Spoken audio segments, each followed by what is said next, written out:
In about a month's time, about 1 billion Indian people will be heading to the polling stations to exercise their right to cast a vote, to elect their representatives. This will be the world's biggest electoral exercise, one that rightly justifies the tag of being termed as the biggest festival of democracy on earth. On Saturday, the Indian Election Commission announced the 6-week-long general elections in India that will begin from the 19th of April. The polling will stretch over 7 phases, with the voting starting at different times in different states. The counting of the votes will take place on the 4th of June, and the results will be announced immediately afterwards.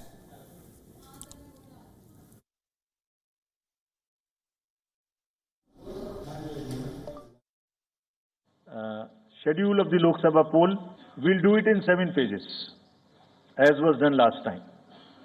7 phases. और पूरी country में 4 जून को counting होगी. Now, each phase of the election will last about a day. They'll be spread over several seats across multiple states, densely populated cities, and also far-flung villages.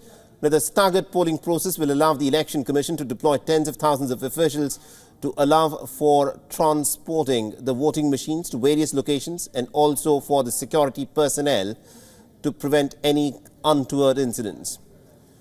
Now, the Indian Prime Minister is, of course, gunning for a historic 3rd term.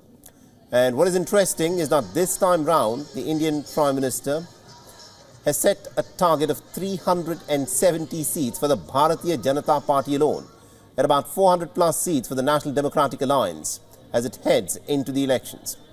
In the 543-member lower house of the Parliament, up from 303 seats that the BJP had won back in 2019, where the NDA had managed to win 353 seats.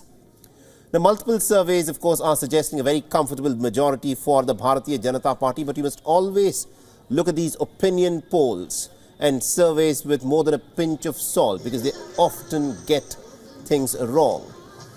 Now, after the announcement of the dates, the Indian Prime Minister said that his party will campaign on its track record of good governance and public service. Now, the Indian Prime Minister has been showcasing India's economic growth, with India having become the fastest growing major economy in the world, and also as an investment hub, and also as a major infrastructure and welfare programs that he has carried out and delivered for the people in India. Now, the BJP is challenged by an alliance of 24 opposition parties that is led by the main opposition, the Congress party. The opposition bloc calls itself the India Alliance. The ruling party faces some pretty stiff opposition in states like West Bengal and also in the South Indian states of Kerala, Tamil Nadu and Andhra Pradesh. WION is now available in your country. Download the app now and get all the news on the move.